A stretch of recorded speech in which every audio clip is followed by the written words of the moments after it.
If heisting is sure to result in victory, then you must heist. Bane said that, and I'd say he knows a little more about heisting than you do, pal, because he invented it, and then he perfected it so no living man could best him in the ring of dishonor. God, I miss him.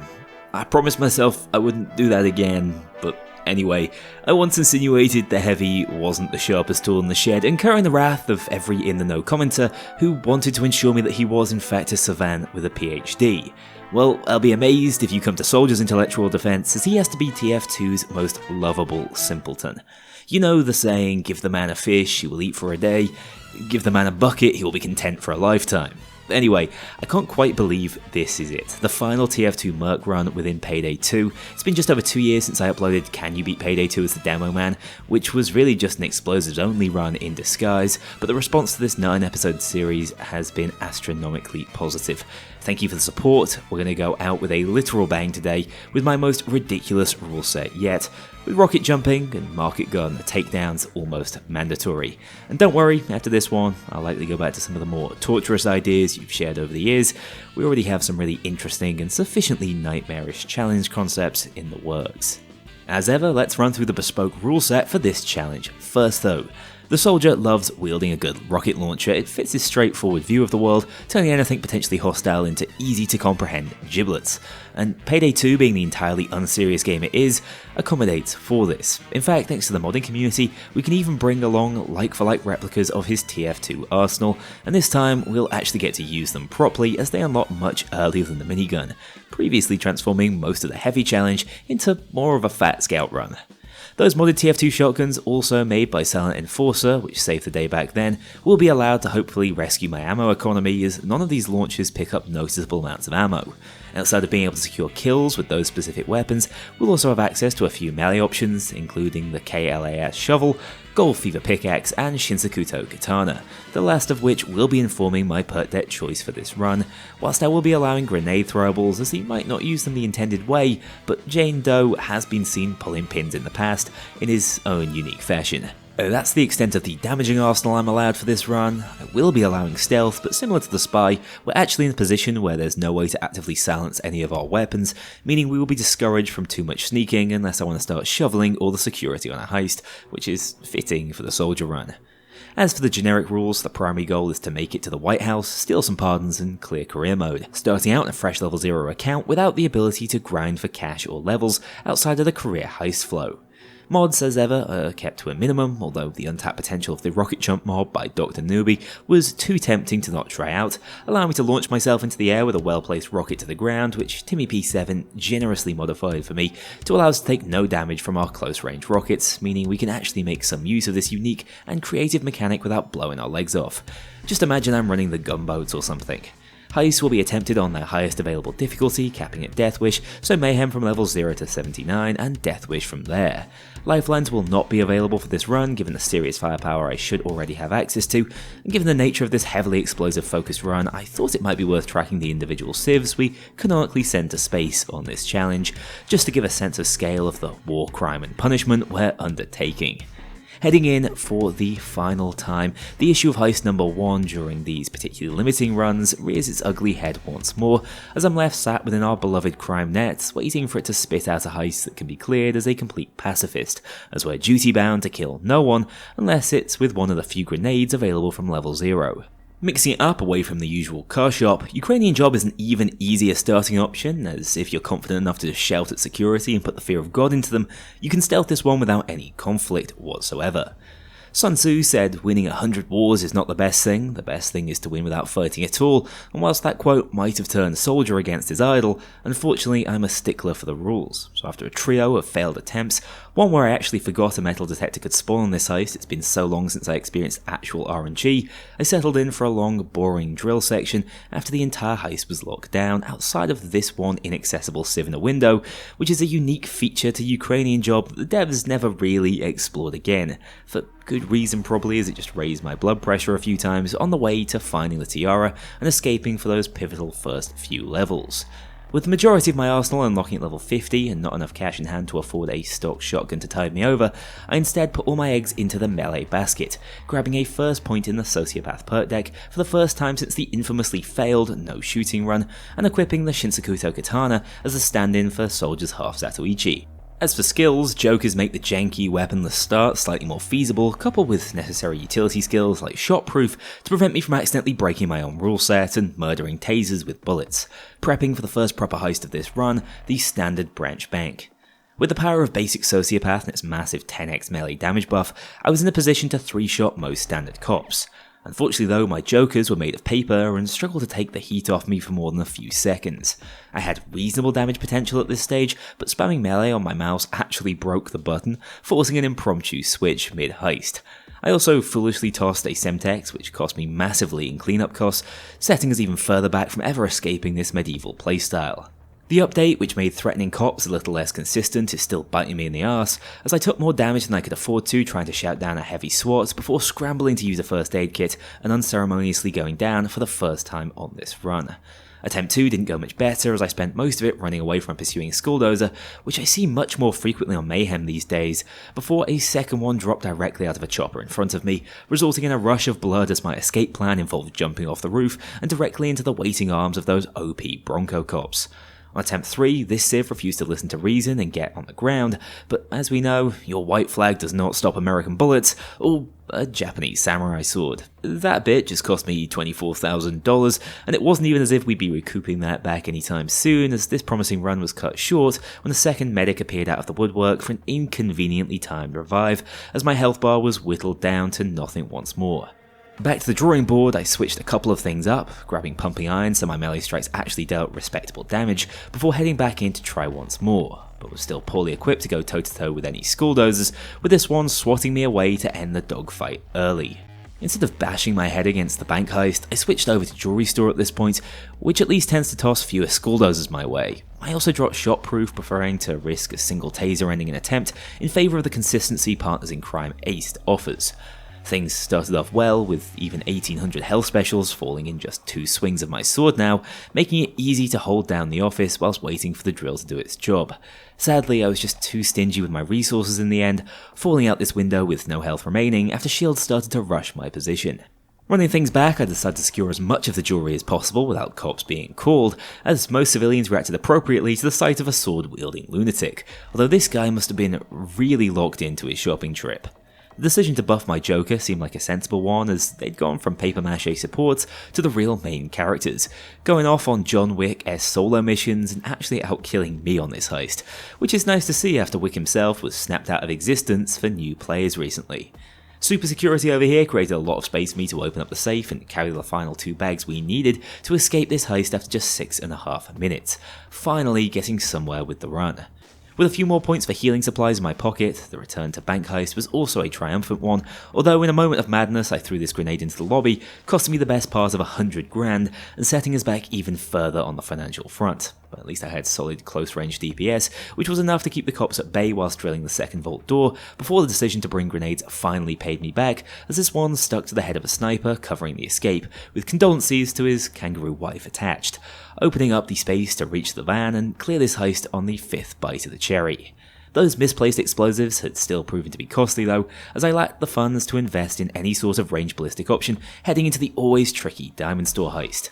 The problem here is usually a combination of high probability SWAT van spawns, snipers turning my battlefield into a campground, and the SWAT's recently developed insistence on carrying loot out to the main road. Run 1 fell victim to the first of these 3 pitfalls, as the turret pinned me down and exposed my small health pool, as Sociopath is more of an armor-focused deck. Attempt 2 fell through when I attempted to stop the cops from running off with my loot, forcing me out in the open where I was quickly dropped. Whilst attempt 3 didn't even make it that far, falling at the hands of a single Skulldozer that I still don't feel equipped to properly handle, panicking and whiffing my swings. On run 4 you might notice I dropped Vanilla HUD Plus due to a detection number bug that seemed to be causing crashes, which always feels extra brutal on challenge runs. But despite my limited information, I finally came out on top of a duel with a Skulldozer, bamboozling him for long enough for death by 1,000 cuts to work in my favour. For reference, this is how it feels to play Payday 3. I was desperately scrambling to stay afloat around the back of the store with a tiny amount of armor-gating Sociopath currently offers, but it was enough to start moving the loot across to the side street into one of the less optimal van spawns. This time I managed 11 bags with 4 FAKs still in reserve, but it all fell apart when all 3 of the usual suspects showed up to seal my demise, as I was forced out in the open to recover reclaimed loot, taking on the full brunt of one of the most obnoxious sniper spawns I'm aware of, before being gunned down by the SWAT van turret as a flashbang added insult to injury. Back on the wagon, with my hood online again, it seemed as if the last attempt had been a fluke, as I was unable to secure a joker and forced to take my lumps like a man by a group of shields who pressured me out in front of the turret again. Run 6 was blessed by a bit of luck though, as the dreaded SWAT van didn't arrive, giving me much more room to manoeuvre. Although not for the first time, my trigger happiness with grenades did me no favours, costing me crucial dollars for the cleanup. Don't ask me what happened to this fellow though, he was like this when I found him. A second stroke of luck occurred when the van chose to pull into the back alley, the one location truly out of sight of snipers. This allowed me to scramble my way to victory, securing all 14 bags with 10 minutes on the heist. But it wasn't all roses, as with Go Bank Next, I really needed access to a ranged option, but fell just 12k short of being able to afford the shotgun as a result of all the innocent blood on my hands. This kind of cock-up is almost reset worthy by the way, as trying to tackle Go Bank with limited survivability and virtually no ranged option is a nightmare. To make matters worse, a SWAT van spawned on run 1 to further torment me as I made it inside the vault but was suffering through the painstaking lockpicking process without a saw. The RNG just kept getting worse though when a ladder didn't spawn inside the building, forcing me to step outside and simply face down death from above from the snipers awaiting me. In fact, I was so distracted by the red laser trained on my rear that I didn't even notice a skulldozer who was poised to join in on the fun, dropping me even faster than expected. Looking to adjust, I grabbed Hostage Taker in favour of FAK skills to open the door to more consistent and passive healing, which was better for keeping me topped up, but struggled when facing down 2 massive spike damage dozers who doubled up and put me down easily without access to uppers aced. Finally, I tossed aside my pride and purchased a saw to avoid another disaster at the looting section of the heist, which is fair game so long as I don't go shoving it into any cops' faces. But that wasn't much use on run 3 when I was simply taken down in the process of getting the ball rolling with my first joker, a real weakness for most builds within the Payday 2 challenge run format. Another frankly embarrassing attempt was cut short when the battalion's backup showed up out of nowhere to deal more damage than I could regenerate in time. But finally, on attempt 5, I managed to get my hands on the cash. That was really the easy part though, as I scrambled to assemble the cage out on the front porch, about 5 meters from another deadly turret. Despite living through the sniper onslaught with barely a sliver of visible health, I failed to appreciate the second chance I was just given, proceeding to wander aimlessly back out of the frying pan and into the fire, where again a lack of first aid skills really let me down. So, monkey see, monkey do, I switched back over from Hostage Taker. Twitch evidently didn't have faith in my new strategy as he tried to drive off with the drill before even getting started. And he was probably right to be pessimistic as attempt 6 was ended by the most unlikely source this series has ever seen. Yes, I am blaming this death on a slightly uneven curb, which prevented me from placing my FAK. Surely I can't be at fault. My Payday 2 skills are flawless despite not touching the game since the medic run. Ooh, that one's pretty embarrassing. Pain is just weakness, leaving the body and all that, but after hitting rock bottom in a 1v1 with a Bronco, the only way was up really, taking on Go Bank for an 8th time. After another near-death experience during a melee scramble with a couple of dozers, I got some confidence back, although even with the saw equipped, it took a while to locate a money bundle, finding one in the 11th box I opened. For reference as to why I allowed the saw on all these merc runs, that would have been almost 3 straight minutes of picklocking otherwise. No one wants to see or experience that. Over the first hurdle, this time I managed to get the cage set up on the roof relatively painlessly from the interior ladder, dropping the money bag inside under intense sniper fire thanks to uppers and bunkering down next to the vault for trench warfare, holding out long enough for the pickup to arrive, opening up a clean escape via the sewers. Much to my relief, I finally had the savings to purchase a shotgun, which arrived just in time to tackle the armoured transport jobs. Underpass first, which can present some tricky spawns, or hell, even cops trying to form up into some sort of mega cop, which is a tactic that really allows the Semtex to shine. That wasn't the only strange occurrence on this heist, as a pair of cloakers got caught in the act inside a power box next to the escape. For some, this might present a DeviantArt opportunity, but I'm just going to say Godspeed, you magnificent bastards. One can only dream of that sort of flexibility. Back on topic, I'm much more concerned by the pair of dozers holding down the escape, needing to run rings around them with my katana to get the job done. Although, to be clear, the TF2 shotgun is a beast against all standard enemy types that don't have 12,000 health. With that obstacle surmounted, escape was all but guaranteed. Moving on to the second armoured transport hit, Crossroads, which is notoriously one of the ones I struggle with the most, given how quickly you can be surrounded and its nasty sniper spawns. But this is no longer your camping trip, Sheila. This is war, and I love it. And my shotgun has really deceptive range, allowing me to dispatch these snipers before they get too many shots away. Now, I've got to ask, have you ever opened an armoured transport and found 6 total bags of jewellery? I always thought the way it worked was you found 3 loot bags per van, but could end up with fewer if you use C4 to enter. Finding enough valuables in one truck to clear the heist is not something I'm used to seeing, so I have to ask.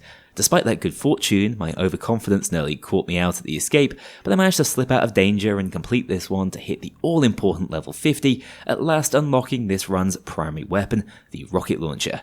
I thought I'd start things off with the Liberty launcher given its larger loading capacity and my lack of reload skills, but probably should have given a thought to accuracy when up against snipers. A couple of fun facts about this weapon in general though. First of all, I'm not immune to self-damage, even with my rocket jump mod on. It only reduces damage for rockets that launch me, so there's this nasty middle ground where I can easily still blow myself up. Also, these launchers do pick up ammo, just at an incredibly slow rate, so it really can't be relied upon. I assume they have pickup just to work with perk decks like Gambler. Now, at this point, I'm very much learning just what I can get away with and how inventive I can be with rocket jumping. For anyone wondering, the physics aren't quite as precise as on the Source engine. In fact, if you're already in the air, you seem to not fly as far, meaning you absolutely can't launch yourself cross-map with a well-timed crouch jump. On attempt 1, I was still in the process of learning this, as I got all my inputs wrong and just fatally tossed myself off the bridge about 3 minutes into the heist. Not too much harm done. On attempt 2, I got frankly bamboozled, thinking I had already forced this guard to surrender before he pulled the Uno reverse card on me, and I ended up being the one in handcuffs, which is an instant failure without crew AI. Attempt 3 also ended in spectacular failure, as I was living under the impression I had some built-in man-treads, so was shocked to find that fall damage still applies when firing myself off cliffs. Good to know for the future. I finally stopped messing around with my new toy on run 4, starting to get to grips with the mechanic and landing my first unofficial market gardener kill before actually managing to drill into the turret carriage and start moving the parts. On the way to the truck, I panicked after finding I could hurt myself with a rocket for the first time, making sure to shoot my feet with the next shot, which amusingly was even more dangerous, launching myself directly into the crevasse below.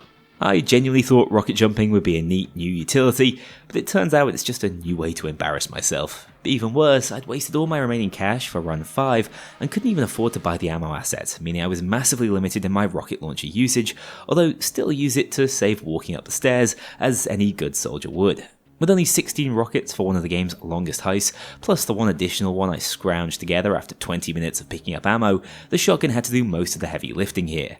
But it's already a proven weapon, after carrying most of the engineer and heavy runs, so it was more than capable of taking centre stage one final time for the soldier. One frustration I'm already noticing though is that shield marshals will always enter their second phase when struck by a rocket, instead of rightfully disintegrating in the face of 6,000 damage explosions, which is sure to get annoying. Whilst they possess an occasional threat, it was really the snipers who threatened to end this one early, and when I say early, I mean 25 minutes into this slog, but fortunately they came up just short, allowing me to start funneling the last loot bags across the zipline and break for the escape.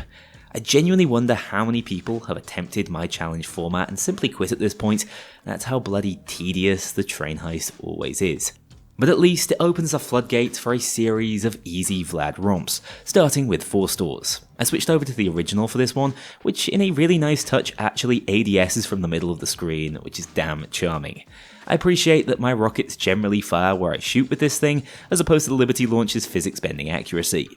This meant we cleared 4 stores with ease at the first time of asking, with little to no road bumps outside of being forced onto an escape that I rocket jumped my way out of after just a 2-minute detour. Finally, I decided to stop hiding behind first aid kits and fully embrace the power of ammo bags, giving me a close to endless supply of rockets for most heists in the game. As a result, Mall Crasher was a glorious mess, as I blew up 50 grand worth of stuff in under a minute before proceeding to send a grand total of 9 civilians into the promised land with collateral damage. But as a wise man once said, if God had wanted you to live, he would not have created me. Holding out by the gym, I easily had enough damage to keep the cops at bay long enough for Bile to arrive and clear the heist, losing about as much money in cleaning costs as I made from the job. Next, I thought I'd try out the Beggar's Bazooka on White Xmas, which pretty much locks you into firing 3 rockets in one go. Unfortunately, it fires no faster than the other launchers and doesn't allow you to be particularly discerning in how you use your ammo, so despite its marginally faster reload speed, this is definitely the weakest weapon in my explosive arsenal, but still more than enough to see me through one of the simplest heists in the game on the first attempt. Bearing in mind I'd already managed it at level 0, Ukrainian job was also no trouble at all, trying out the airstrike, which is sadly just a reskin with this mod. I still pretended there was additional value in me firing from the sky, but to be honest, the cops didn't even really bother showing up for this one, racking up just 11 kills in 4 minutes. Smart lads, to be fair. The sniper escape was still a non-event as I moved directly into the first of Vlad's pitfall jobs in Meltdown. Grabbing a Joker early really helps to take the heat off you for the pre-spawned Murky troops, as despite being weak bleeders, there's strength in numbers, meaning they overwhelm me mid-conversion on attempt 1. Attempt 2 was cut down by the Dozer surprise that seems to claim at least 1 scalp every run at this point, but on attempt 3 I found the nuke vault almost immediately, meaning I didn't need to tempt fate with another run-in. I also found all 3 crowbars rapidly, meaning the vault overheated in no time, so quickly in fact the snipers hadn't been woken up in time to interrupt my first journey out to the Longfellow. By the time I delivered the first batch of warheads, they were in position to give me a slight scare, but truth be told, this was a hell of a smooth ride. I hardly had a chance to even use my black box, which is also just a reskin because heal on hit might be just a little OP. Still, a full Meltdown clear in just over 10 minutes has to be a record for this series. If there's any Payday Challenge historians out there, let me know if that's the case, as Soldier seems to be rapidly emerging as the most powerful of the mercenaries, at least for the early game. Aftershock is another tricky heist to face down without a full build, as I was forced to bring along first aid over ammo to reduce the risk of the hectic escape. This time I brought the Cowmangler, which sports a funky little reload, but not a whole lot else, outside of having one of the best looking model conversions I've seen in the Payday mod. I made it to the escape at the building site without too many scares, but almost got overrun hiding out in the world's least furnished room, just about holding out with my limited supply of rockets long enough to rocket jump to the roof of the van before finding out you're meant to enter these things through the door.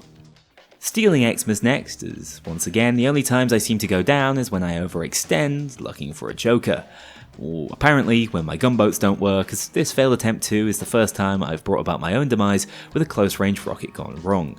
I bet this is how 99% of you expected this run to look consistently. Most of the time though, on this heist, the cops just love to group up in hallways, give me the chance to land some filthy crockets as I played the corners around the staircase, holding out for Bile's arrival and the unique Christmas tree escape.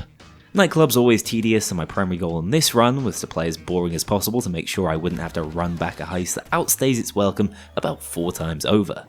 I brought C4 to speed things up, and although there were a few tense moments up in the management office, I was able to clear this one without any painful resets, and miraculously, only 2 civilian casualties, which hardly counts as I didn't even see them ragdoll.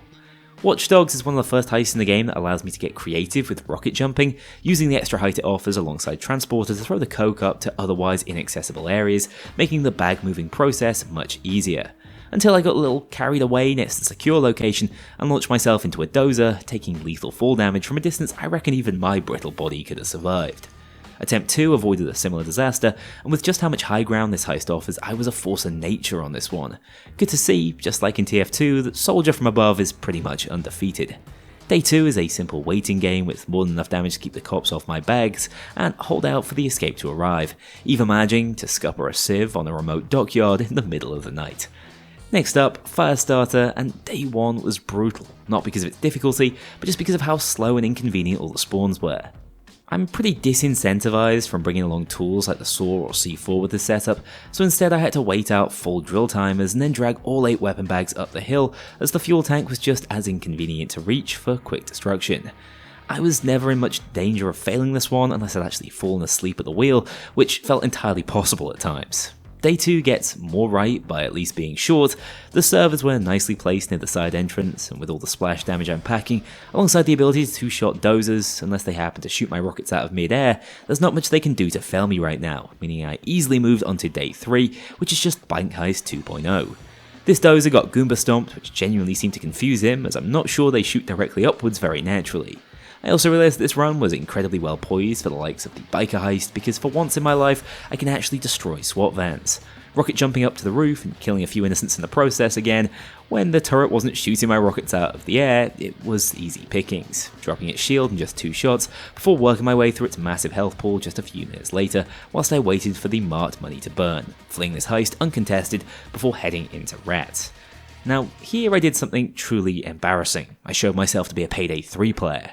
Used to the pretender Shade's instructions, I forgot Bane was just a bit shit at reading these out in a timely manner, and dropped the wrong ingredient, instantly blowing up the lab on attempt 1.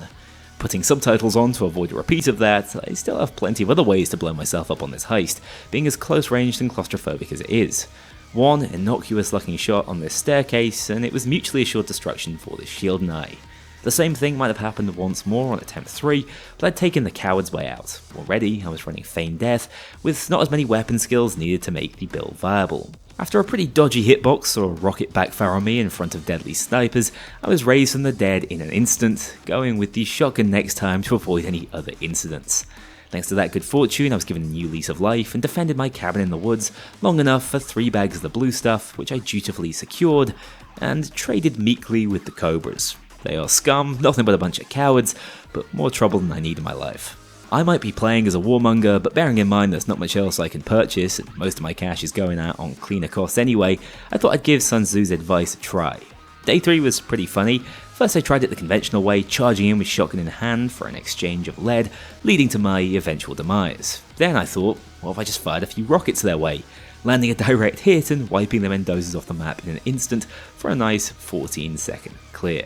Always happy to see the back of Hector's jobs, but those launch elephant heists are also a bit of a nightmare by today's standard. Amir Listo's favourite heist, Big Oil, is up first, where the sissified maggot scum known as the Overkill MC sign their death warrants on day 1, going in loud instead of ECM rushing, less for pride, more so to stave off boredom. You see, this run's build has to be one of the most fun I've ever had the chance to try out. Almost endless explosives with the satisfaction of a proper shotgun and the ludicrous nature of my melee-focused perk deck Sociopath. This is a rule set dreams are made of. If only no shooting Yelwarn could see me now. That doesn't mean I was immortal though. Far from it, as on day 2 of Big Oil, I was faced down by a pair of skull doses early on, inducing a panic attack after what that had meant for any earlier run in the challenge. Absolutely decimating both of them with ease, but then firing a third rocket for no particular reason, which seemed to blow my own legs off, with feigned death not deciding to cooperate this time. Again, these predominantly close-range heists make it a little tricky to make use of my original as I would normally like to, but I was getting better with the movement, jumping from floor to floor as I gained access to the basement on attempt 2, locating the correct engine before the lights went out, more by luck than skill as there were 2 feasible engines based on the clues I found, escaping after less than 17 minutes. I carried that insistence on brute forcing most objectives over to framing frame day 1, where again I could have cut corners, but this 96-year-old war veteran does things the old-fashioned way.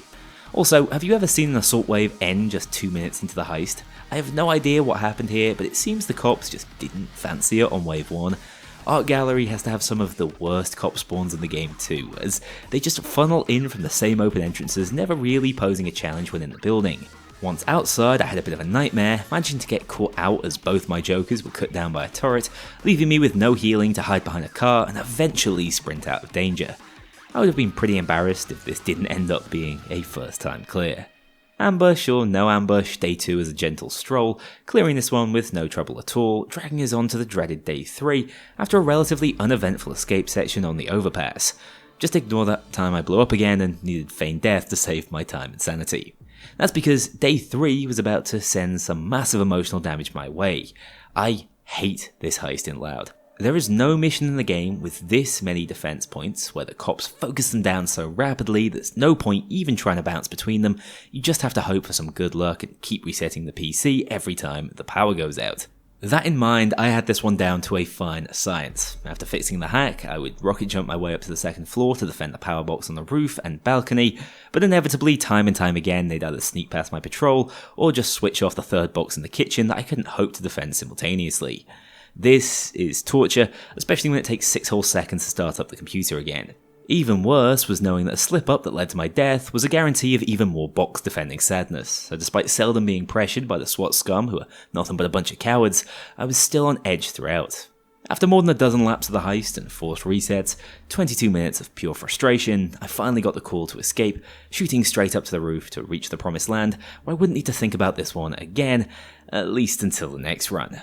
Election Day is a brief reprieve. This time I did cave and brought a stealth build, rushing through day one with the wrong tag truck to guarantee the next day would be my preferred loud destination at the polling booths. In between exploding the balcony snipers that spawn roughly every 30 seconds, this one is really a breeze that boils down to a pair of simple drill defenses, culminating in what can be a tricky escape, but was really trivialized by how damn good the TF2 rocket launcher is at blowing snipers sky high, even over impressive range. That blast radius that sometimes gets me killed is also a godsend up against the camping Aussies. And with that, we move on to the dentist jobs, a bunch of all-timers, which also correspond with things getting much harder as we soon progress onto Death Wish. But for now, Big Bank remains on Mayhem. Yeah, even at the lower difficulty, I'm still a threat to myself, grinding through the first section of the heist as I found the right PC on attempt number 8. After starting to move the bags out of the vault, I ran headlong into another schooldozer, ending up just as mangled as he was when I fired a rocket into the danger zone. A couple of minutes into attempt 2, I ran it back, but this time Feign Death stepped in to keep things moving. It's a pity it couldn't manage that 20 minutes into the last one. Still, I took the opportunity and ran with it, letting the campers know they were not wanted on my beloved battlefield, and burning my way into the vault. A fun little interaction here after soaring through the gates, as I can simply chuck the loot bags up through the hole and rocket jump up to join them, cutting down on the bag moving time and opening up an easy escape just short of level 80, which is always nice as it lets me take on the very difficult Hotline Miami before taking that plunge to Death Wish. Just in time for the sniper heavy day 1, I was getting a proper hang of just how powerful rocket jumping can be, allowing me to land much better angled rockets to make the most of the splash damage. Once down in the basement, day 1 turns into a routine victory as the spawns are so funneled and easy to control, escaping to the decaying apartment block for day 2. Up on the roof I ran into a familiar problem, with cops refusing to surrender and give me that health boost, which might have otherwise allowed me to survive another kamikaze rocket. Attempt 2 ended incredibly abruptly when I was taken from full health and armor into the negatives in a matter of moments, as Sociopath really only offers protection so long as I'm picking up scalps. On run 3 I managed to get set in one of the side rooms, protecting the drill under the cover of flame, fixing it through the pain as you cannot burn me, I'm already ablaze with passion for war. Sadly, despite that bravado, being stuck in such a tight space, friendly fire was a fact of life, as I eventually wore down my own jokers, leaving me totally exposed for the final showdown. But the commissar said we couldn't do it, he said we shouldn't do it, he begged us not to do it, and we did it anyway. Open up his vault and dominate in the bloody Sputnik. This set up for an easy escape from the heist, progressing into the 80s and out of my comfort zone. Holston Breakout is always a step up with some of the meanest sightlines in the game, and with the damage buffs we will be facing down on Death Wish, it was immediately apparent that I was no longer the greatest danger to myself when this skulldozer beamed me from halfway down the street. Just in time for spooky season on attempt 2, this cop seemed to be auditioning for The Exorcist as he started floating ominously a couple of feet from the ground. When I wasn't dealing with spectres in my game, I was facing down lethal dozers, but was at least a hell of a lot more cautious on run 2, bringing along Jack of all trades and a set of 7 FAKs in exchange for the inconsistent safety net of Feign Death. A worthwhile trade as I marched into the parking lot without issue this time. Without a saw, the lockpick section is a real shot in the dark, but with access to jokers, you'd be surprised by how frequently the cops just outright ignore what you're up to, just to get their kicks in on Barry and Steve from the precinct. Honestly, the internal police loathing we have to assume makes the Joker system work must be palpable. Anyway, the boys were stalwart defenders up until I found the control room, nearly getting stomped after a medic threw a curveball by reviving the skulldozer waiting in ambush. I lived this time though, and went on to cleanly escape to day 2, but not before managing to eviscerate yet another civ who'd even made it outside the map. At the FBI offices, these private twinkletoes can really rip through your health bar, resulting in a quickfire reset into a much more successful attempt 2, locking down the operations room completely with more than enough ammo to keep going for a full 20 minutes. A couple of objectives in on the way back from grabbing the server for Hoxton, my hubris did get the better of me though, when a surprise skulldozer who'd been practicing his skeet shooting managed to blast me out of the air, jumping up the spiral staircase. 16 minutes wasted, but at least the next couple of runs were suitably brief, absolutely decimated by the FBI agents not once, but twice. Attempt 5 was the one though, surviving the initial onslaught and converting some powerful allies, as I finally learned the way of the airshot and the sheer satisfaction of blowing away a minigun dozer before his feet even touched the ground. I was intentionally aggressive with my ammo bag usage on this one to guarantee that I'd have access to a minute-long bullet storm, which really worked sensationally for the escape into an endless assault, skipping along on my own rockets for a simple clear in the end. Switching over to Hoxton's Revenge, I went for a flashy entrance on attempt 1, which ended entirely in tears despite speccing back into Feigned Death and now Messiah to allow for even more ridiculous rocket plays and to avoid any more self-destructive behaviour. This has to be one of the best rocket jumping playgrounds I've had the opportunity to experience so far, with multiple stories that are all in range of a well-placed rocket, especially once the snipers and SWAT turret were rightfully put in their place. With the lance breaking through in a twist that only Soldier might not have seen coming, Hector popped out, but fortunately we had him surrounded, at least from this side. A couple of shots later, it was time to inform his next of kin, who we actually know exists thanks to the Bonnie backstory, but he didn't know about Juliana Morales. I wanted to ask him why he did it, but as they say, a rocket is worth 1,000 words. Anyway, for once, the evidence moving process wasn't a total pain in the arse, as I could just fling myself around the map, dropping the surrounding snipers and securing 6 bags of loot to fully clear the heist. On recent runs, the diamond has been a surprising challenge, and I got off on the wrong foot on this one too, almost immediately overreaching for a joker, but Feigned Death is the best medicine for a skill issue, allowing me to carry on and pretend like nothing ever happened. Breaking into the inner sanctum, my jokers laid it all on the line for me, successfully covering the 20-second lockpick before this brave elite SWAT ate a rocket and bit the dust. You were good, son. Real good. Maybe even the best. But also incredibly easy to replace. With the extra Liberty launcher ammo, I easily held down the exhibit whilst waiting out the drill, grabbed the diamond, and apparently didn't get my head lopped off by the escape chopper. Golden Green Casino next, the only heist where you get to blow up Elvis, and no one even charges you for it, although I still got my money's worth of collateral damage out of this highly populated map. This one was far from smooth sailing, wasting my one and only Messiah charge after this sniper won the psychological battle and baited me into blowing myself up this time. That left me at the mercy of RNG, which was fortunately kind, hitting the negatively weighted coin flip to keep the heist moving forward as I fended the cops off the BFD. Once into the vault, and with the dentist's coffer in hand, I left the way I entered for once, managing to kill off even more civs on the way out after they got in the way of my escape rockets. The butcher's jobs fall at this stage, with the bomb dockyard being any sane heister's preference, although still a fair challenge. On attempt 1, this taser got his claws into me, forcing me to fire another highly damaging rocket into my blind spot, which left me wide open for a finishing blow, unable to land a revenge kill in time to get back on my feet. On attempt 2, I angled towards the other side of the map, absolutely blasting the snipers from record range, as it was quickly becoming clear that this is my world and they are not welcome in my world. These snipers spawning outside the map gave me a few scares, actually taking me down once, but with no good reason to keep contesting them, I just wandered off to the Moretta section of the heist, using the full force of Bulletstorm to cleave a path straight through. Once aboard, this was a breeze as I front-loaded the difficulty by choosing the escape by speedboat, allowing me to easily shuffle the bomb parts to the waterfront and graduate onto Scarface Mansion. The challenge on this heist is mostly backloaded towards the escape, meaning I cruised into the mansion, rocket jumping to quickly move the paintings for rooftop destruction, before wandering into the inner sanctum as Souza's turrets were barely a distraction with this run's firepower. Ernesto himself had some massive blast resistance, but still gets stun locked well enough as I finished him off with a couple of sword swings. After raising his stash and jumping down for the escape, things turned nasty. Within seconds, the pain train was upon me as the Skulldozer tore through my health in a heartbeat before Feigned Death kicked in, only to be dropped a second time, using up my Messiah charge for a short-lived reprieve, as Deja Vu set in when a second Skulldozer cross-mapped me from the exact same location, wasting 20 minutes of my life. Running it back, I fatally wasted Messiah again while opening the floor safe, meaning by the time I was faced with the same tricky escape, I was wide open for a backup battalion of snipers to rain hell down on me, cutting another promising run short. After frustratedly rushing back through, slicing Souza in twain once more, who will not be missed, I prioritised taking down all the omnipresent snipers who'd caused problems in the last 2 attempts, mercifully rolling the dockside escape RNG, which avoids a lot of the more trafficked sections of the map, making it out this time without a single down. Crime spree now as I spent my legally ambiguous coins since we lost the rights to the word continental on rerolls, until I found something nice and quick in the form of a transport park heist. This is effectively overkill difficulty, so no problem at all, although I have to admit, seeing a red genset bloke burst out of the van in place of a dozer is a lot less threatening than he probably hoped it was. An uneventful heist where I could even drop my launcher in favour of the saw to speed things along.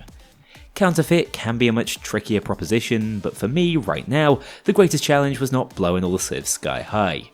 This was my first heist running the direct hit, which deals increased damage but needs reloading a lot more frequently.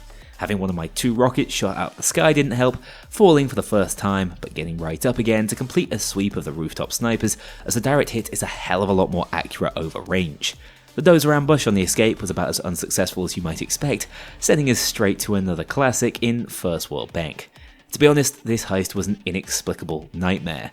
On attempt 1, my own rocket exploded in my face and I didn't have enough time to go for the Messiah revive. Run 2 wasn't much better, as although I saved myself once from a misfire, I immediately turned the corner directly into a squad of freshly spawned reserve shooters, including a pair of angry dozers. 3 didn't even make it that far, with the overwhelming glass cannon power of the beat cops again tearing me a new one, and whilst attempt 4 made it further, actually getting the drill and hack online, yet again I clumsily wasted my Messiah charge before being overwhelmed by Payday 2's version of the BJ Bros, these skulldozer pairs who've been the main antagonists of this run since Branch Bank. On attempt 5 I changed tactics slightly, setting up to make sure the OP beat cops were dismissed before the rest of the spawns started raining down, holding out by the drill with enough firepower and splash damage to control most of the spawns from below. The snipers gave me some problems as usual, but nothing I couldn't handle thanks to the Revenant tree, hard carrying me through this godforsaken experience, making it out of the dreaded lobby and into the much more straightforward corridor spawns next to the vault.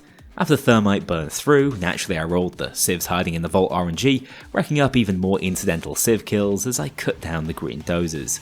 After the issues I'd run into earlier, I expected far stiffer resistance from the snipers on the way to the escape, but managed to rocket jump up to the 2nd floor and successfully sprint to the loading bay down in the basement, completing this heist right as the cops caught up with me. But just because I won does not make me a winner. Winners keep winning. I will never stop winning until I've won. Not quite Sun Tzu's level of wisdom, but this probably would have been a much more inspirational quote from Soldier if the next heist wasn't bloody Murky Station, or at the very least, I finally get a chance to use the shovel, as it should be. On attempt 1, this just meant digging my own grave though, when I was far too unpracticed in my Payday 2 stealth movement, getting caught on one of the drone cams. I played far better on attempt 2, but still had to beat the crap out of a couple of guards who were in the wrong place at the wrong time, bearing in mind I will never have a ranged lethal option. The rest of this one was pretty straightforward, grabbing the EMPs and escaping under the cover of an ECM jammer. Boiling point next, the heist where I always have to remind you these Russian SWATs hit like a truck. Regardless, the spawns were pretty kind on attempt 1, making it into the compound almost without interruption and easily handling the turret spawns that can cause problems for lower damage rule sets. Sadly, I was forced to drop both of my ammo bags at this stage, meaning when it came to the inevitable escape, not only did I forget the briefcase initially, I was also massively undersupplied when returning fire. This meant, as I headed across the frozen tundra with the server, I was a complete sitting duck for the multitude of sniper spawns, ammoless and down to just my shotgun.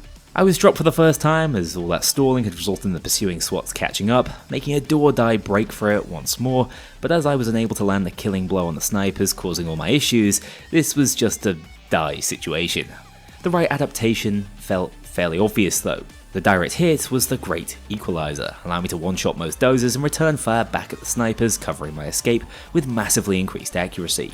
Of course, it had its drawbacks, as I was spared early on from an accidental rocket jump that launched me out of cover, and a nasty run-in with a taser who took full advantage of my lower ammo capacity, but feigned death intervened on both occasions to keep things moving forward. Once more, the scanning process was no issue, as I seemed to have finally wrapped my head around not blowing myself up during these close-range sections, meaning all that remained was the escape I'd specifically specialised for. There's nothing more satisfying than seeing the 2 righteous bloody dozers meant to block your exit part like the Red Sea in the face of a single rocket. The direct hit clearly has a place in my arsenal, which is cemented even further by effortlessly taking the snipers off the map who caused so many issues on the prior attempt, forging the path to freedom, or more specifically, Center's Workshop. By this stage in the run, I might as well be fully committed to the life-affirming powers of Revenant, as the sheer number of times it saved me on this heist undeservedly has me thinking I'm going to need to pick up Messiah Aced. The combination of Sociopath's defensive frailty, my own splash damage woes, and some really nasty spawns on this heist led to a grand total of 4 self-revives on this relatively simple objective, the last of which coming just before the escape, which would have seriously frustrated me. If I'm not wrong, the odds of the 45% feigned death chance happening 3 times in a row is about 9%, so I'm feeling pretty lucky on this escape, although I'm owed some good fortune by the TF2 gods, as over 300 crates later, I never did find that unusual hat. Not bitter about that at all, just heading into car shop for another enforced routine stealth heist, rocking the pickaxe this time just for a little variety. For once, my cries of "surrender now, maggots, and you will not be harmed" was God's honest truth, as by the time someone came across the hogtied execs in the boardroom, I'd already completed the hack and could simply drop an ECM jammer before driving the Falcogini straight out of town and onto the biker heist. You guys should know my history with this one. Whilst on paper it's not even close to the hardest heist in a run, it has haunted me in the past with a combination of devious sniper spawns, objectives that constantly move you around, and the turret which basically ruins one RNG spawn. But for once, I'm pretty confident, packing more than enough damage to drop the SWAT van whenever I need to. After first recovering the bike parts, I was sent to go seat hunting, which is nice to get out of the way early before the snipers start really causing problems. The RNG just got better from there, as the final objective was the Chrome Skull, meaning no death-defying dumpster dive into the mechanic's workshop on this run. Dozers and snipers did everything they could to make things harder, requiring Messiah to get back up and fight, but with a bullet storm charge saved up for this exact moment, the escape was mine for the taking, not letting the gift of this godlike RNG on my first attempt pass me by as I made it through my bogey heist with hardly a scratch. Being the great conjurer my build now seems to have made me, I understandably thought after a hard-fought skirmish on day 2 that I'd be heading through this one without a failure to my name after again, Feigned Death did some heavy lifting. But I was so caught up in the moment I didn't notice I'd forgotten to actually pick up the BCI helmet, not for the first time in this series. The road back through the train was even more miserable, but the game refused to let me die, learning that you can actually blow the police vans pursuing you straight off the road, which is actually news to me. I guess I don't use explosives in Payday 2 frequently enough. In the end though, a school dozer got to me mid-reload, dropping me for a fourth and final time. Attempt 2 was also cut short early on, whilst I very nearly made it back on 3, going down without reloading though, which left me at the mercy of this dozer. At last, on attempt 4, I made it back to the biker boss before clearing a path to escape, again rocket jumping to victory for a sub 3-minute clear. I'd love to say it's time for the redemption run now as I steamroll through all the classic problem heists from other Merc runs, but no, Panic Room still gets me from time to time, or it might be more accurate to say that on attempt 1, after wasting my Messiah charge, I kinda got myself. Those pesky staircases. Attempt 2 was a step up, although the sniper objective still managed to make me waste Messiah earlier than I'd have liked to. This forced me to be much more cautious for the rest of the heist, which is probably a good thing in hindsight, as I slowly took control of the rooftop, launching the SWAT straight off the side of the building as they attempted their where eagles dare entry. For once I had the damage to actually defend the helicopter and get Bile to leave early, mid-assault wave, which can be a double-edged sword when it results in you running directly into a surprise minigun dozer who almost put a stop to this run 21 minutes in. Fortunately, Liberty prevails as we head on to the second Sniper Paradise in Brooklyn 1010. This one really provides you with that soldier POV, allowing your airborne armaments to thrive as it feels like you're shooting down on ants from above. I had my usual problem getting my hands on a Joker, but nothing too impactful thanks to Feigned Death, although Act 2 of this heist during the gangster clear-out section was truly intense. After using up my Messiah charge, I again locked in and held out with only these pallets for cover, with numerous close calls. I tried to multitask between firing potshots at snipers and the usual rabble of scum-sucking fruit baskets. God damn, Soldier has quite the way with words. Anyway, I just about did enough to hold out and make it down to the roadside, where again, even just a slight elevation makes it easy to rain hell down on all spawn SWATs, somehow clearing this one without needing a restart. Following up with Yacht Heist, this started off appallingly, having to go mining and wasting 2 pages in the first few seconds.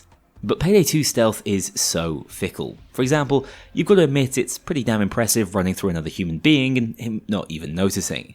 Although with 3 pages used, admittedly in untrafficked areas, the final section of this one wouldn't be as easy as shouting at guards to surrender, instead having to tiptoe around them whilst I shut off the servers and grab the hard drive. Undercover provided another excellent opportunity for me to blow myself up, wasting Messiah long before I should have needed to, although I have a damn good matchup into all the snipers that like to spawn and cause the main issues on this heist, which is a good thing because I immediately blew the windows I just sealed shut open with my first rocket in the basement. I still used up the second of my apparent 9 lives after an awkward dozer ambush on the staircase, but still had enough good fortune in reserve to face tank the one sniper I couldn't seem to hit at the escape, feigning death once more to make it over to the chopper. This has got to be someone or something paying me back for being a Payday YouTuber in 2024. Karma believers are clearly onto something. It's not all bad though, we get to enjoy inventive heists like Slaughterhouse, which asks, what if you had to carry loads of bags across a vast map? But we made them really heavy too.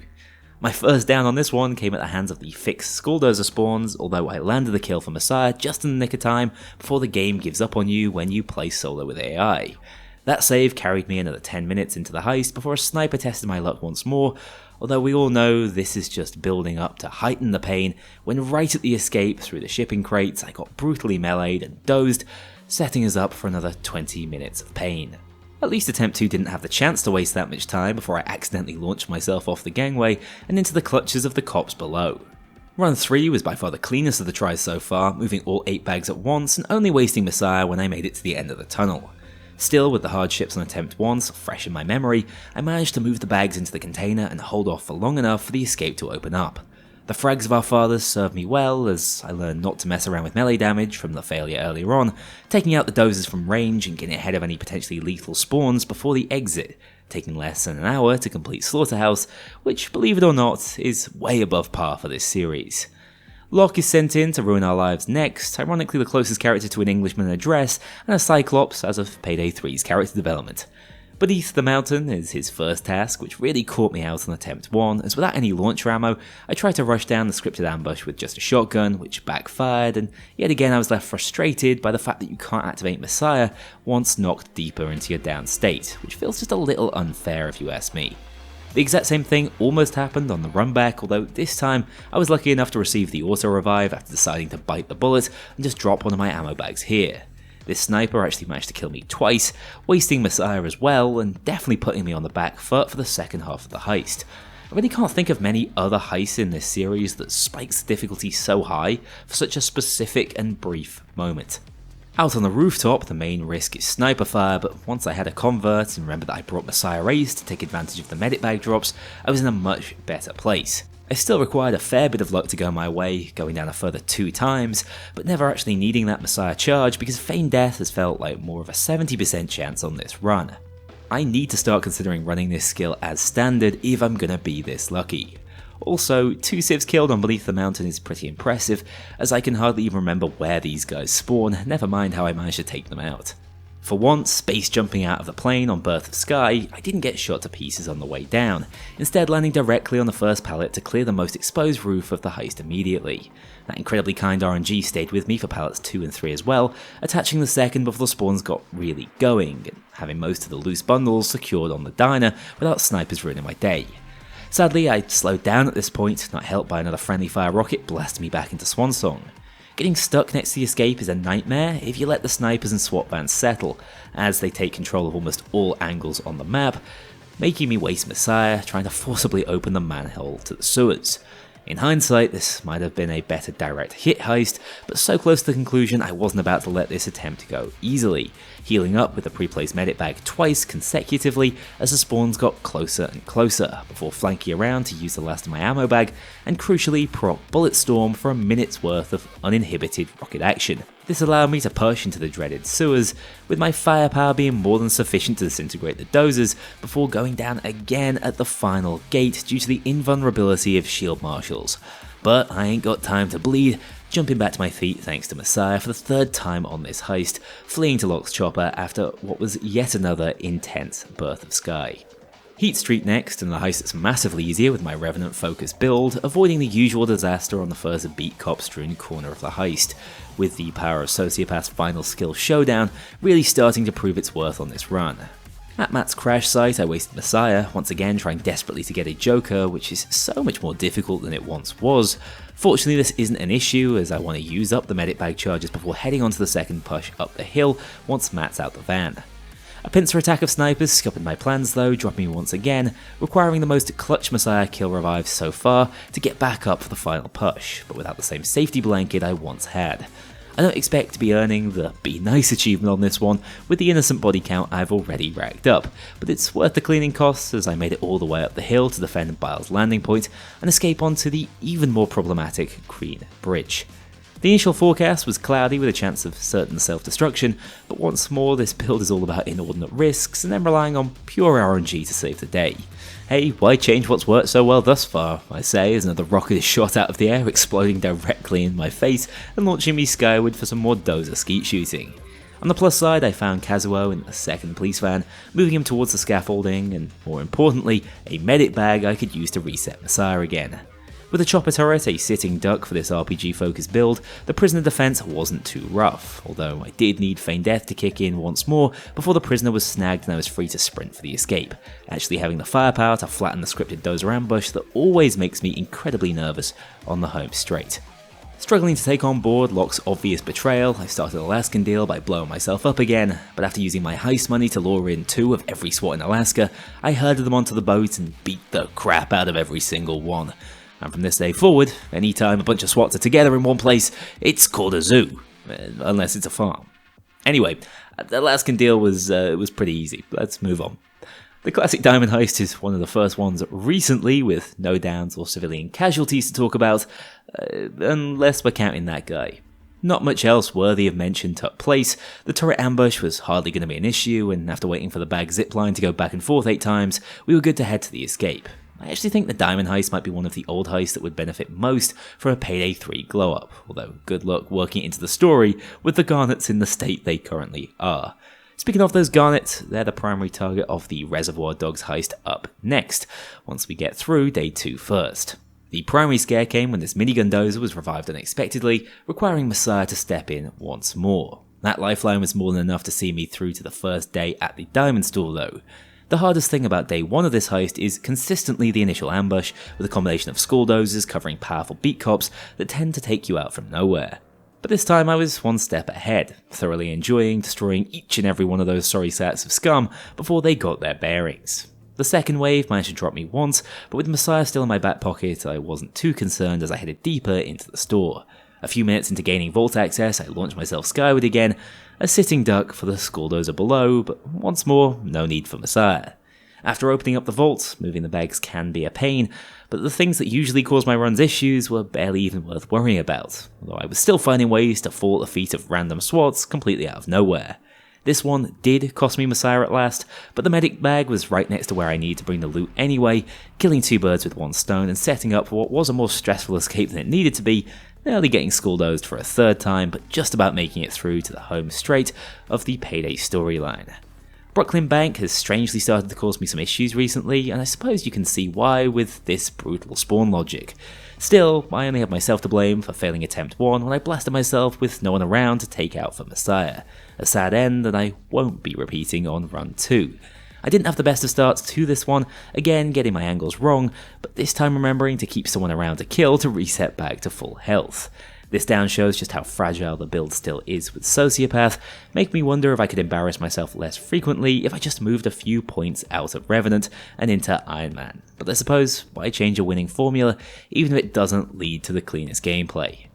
Making it into the vault at last, the jokers I'd fought so hard to convert proved their worth by distracting this taser for the full 20 seconds, long enough for me to secure the medallion and complete the heist. Breaking feds always seems to ruin my flow, breaking up one of the most intense runs of loud heists in the challenge, although after one stealth slip up early into attempt 1, the second roll of the dice was much more successful. I can't stress enough just how much easier it is when you bring trip lasers, allowing me to shovel guards without needing to worry about being watched. I got the code the second time around and the coffer was ripe for the taking, sneaking past the final stealth heist of the challenge. As I've already alluded to, the challenge doesn't let up from here though, with Henry's Rock a tortuously drawn out affair, especially when the cops keep messing around with our chemistry set in the lab. This setback cost my first down of the run, but the power of the direct hit was evident as minigun dozers fell in just 2 accurate shots. RNG rolled the computer lab objective second, which is one of the easier options, allowing me to secure the second coffer with 15 minutes on the clock and a full bullet storm charged up and ready to fire. With my endless supply of firepower, I managed to blast one of the escape defenses, possibly for the first time on the series, but not before using up Messiah, meaning a quick sprint back to the medic bag was in order, wasting too much time to have at the second turret. Hacking was the next best option, allowing me to call in Bile and set up for the escape, regrouping next to my last ammo bag and intentionally working through the supply for one final bullet storm to push for victory. This devolved into complete chaos as some nightmarish dozer spawns nearly put a dramatic end to this attempt, before my hero Feign Death stepped in to keep me going, saving Messiah for the last second when I needed one final clutch revive to limp my way over to the escaped chopper. Each and every one of those dozers was sent home to their mama in a box, allowing me to complete this one by the skin of my teeth, entering Swan Song on the helipad to clutch it up. Shacklethorn is up next, setting me up for failure. With so many civs in one place, I couldn't help but blast away. I had one nasty run-in with a school dozer, costing Messiah, but with all the healing utility I now had at my disposal, and the spawns on this one being so bunched up, my build was virtually immune to whatever the auction house threw at me, clearing this one in just over 10 minutes. Hell's Island creates more of a conundrum, as it's a sprawling heist that doesn't allow for much backtracking, meaning I had to be conservative with my ammo bags early on. It was well worth taking this risk, as the shotgun is more than enough to handle the corridor shooter that is the prison section, before unloading when on the timed escape portion and in need of quickfire kills. With just under a minute left on the clock, Locke and Bane were on the move as I cleared the helipad of SWATs and snipers before jumping my way up to join them for the penultimate heist. I've been looking forward to No Mercy since the very first heist on this run. There's no better feeling than wiping out 3 spawn groups in one massive rocket, although on this one, I just got the inevitable part out of the way first. After a pretty tame start, letting a basic beat cop rock up and two-shot me, I locked in for a proper rampage. By the way, have you ever wondered what it's like up in the spawn tunnel above this heist?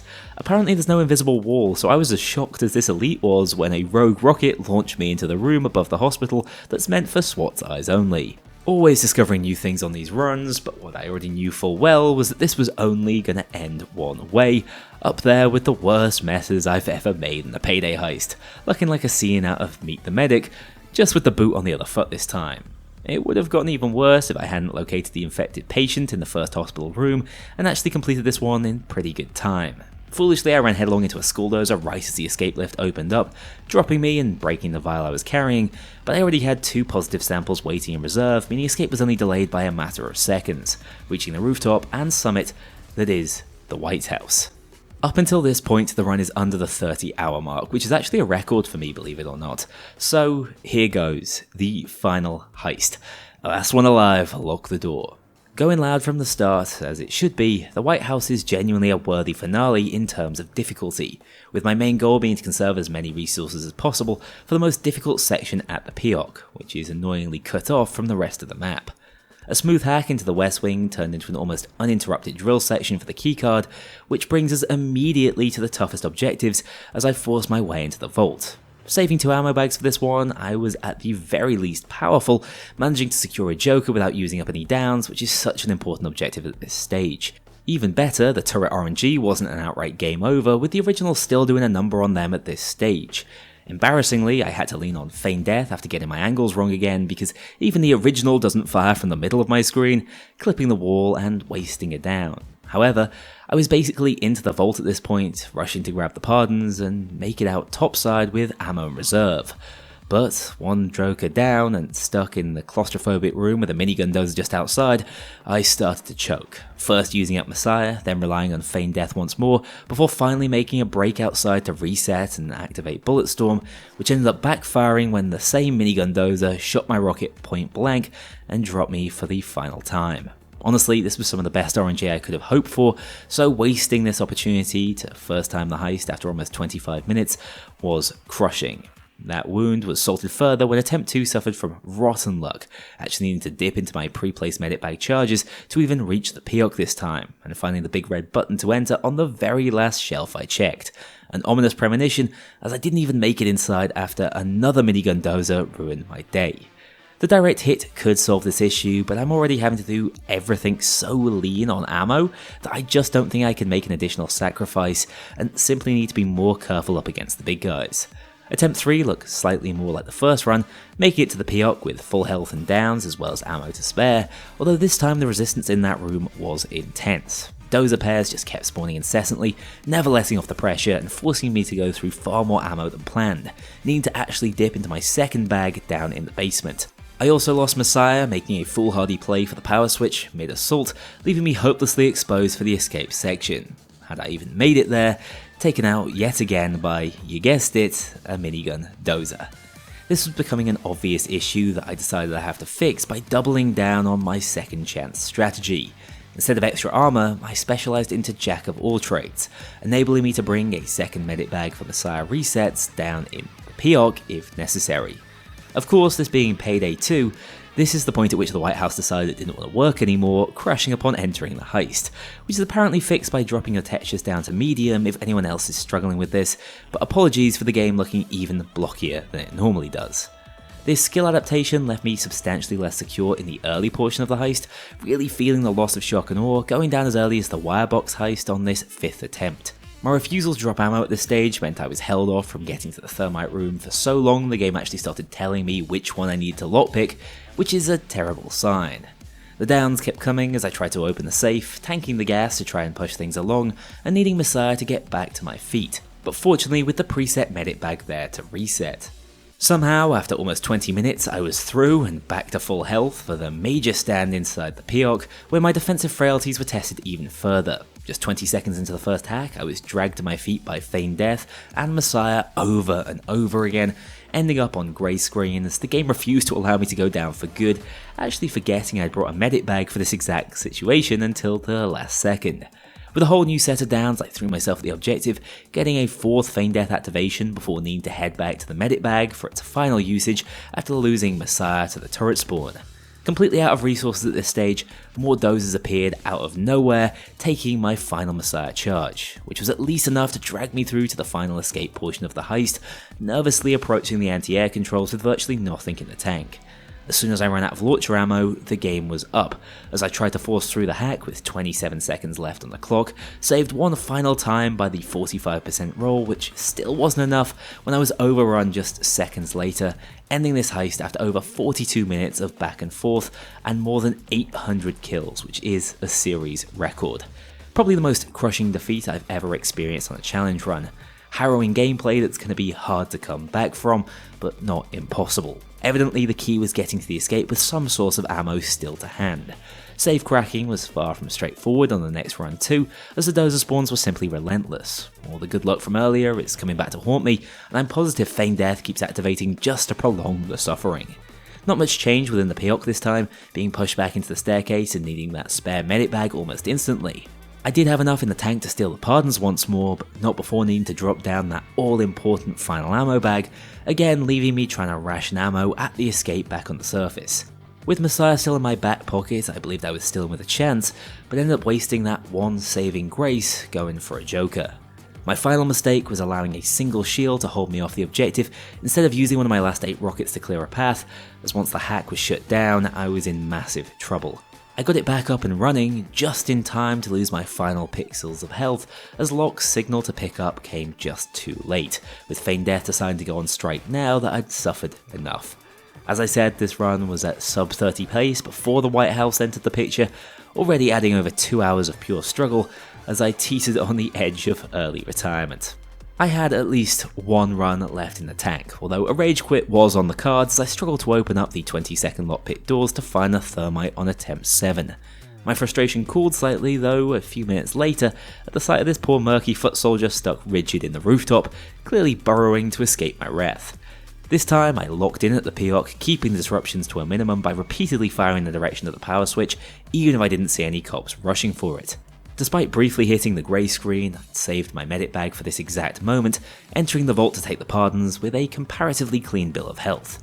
I'll admit, as the assault ended, I got a little ahead of myself, thinking this might be my chance, forgetting one of the pardons and wondering why I couldn't leave.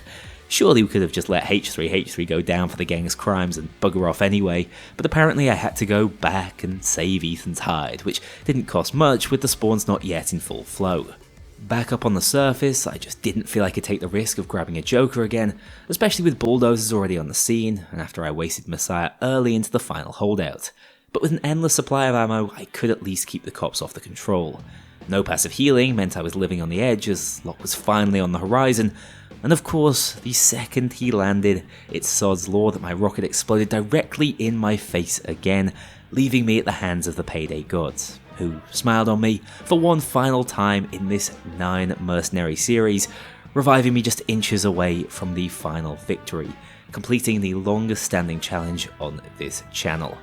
Sun Tzu might have invented the war, but we invented winning them. Core, Soldier's a poet when he wants to be. What a fitting end. That was a truly worthwhile challenge to cap off this TF2 themed Payday series. I hadn't really felt the heat since early game, so whilst it had me slamming my keyboard, it was nice to be properly challenged on the White House. Although writing this script, I didn't half rely on RNG and Revenant to make it through, but that's the cost of admission, I guess, when your primary weapon can cut a run short completely out of nowhere. So whilst I'm talking very definitively about the end of this series, I don't necessarily mean the end of Payday 2 challenge runs, although I might need a little time to recover, so please keep ideas coming my way, especially for creative challenges that go beyond being gimmick runs. Think more along the lines of no shooting or only shock damage. I'm talking that kind of misery. I've still got that dog in me, especially for you Payday 2 fans who feel a little left out as of late, whilst I've been moaning about Payday 3. That said, it's been a pleasure to have the opportunity to bring you this series. The entire playlist is available if you missed any of the previous Merc runs. I hope you've enjoyed, take care, and I'll see you all very soon. A huge thank you to my dedicated Patreon backers. If you want to join this crew in going infamous, check out the link below and pledge as little as $2 to see your name in the credits, or get 24-hour early access to future videos and vote on upcoming content. Take care, I'll see you all soon.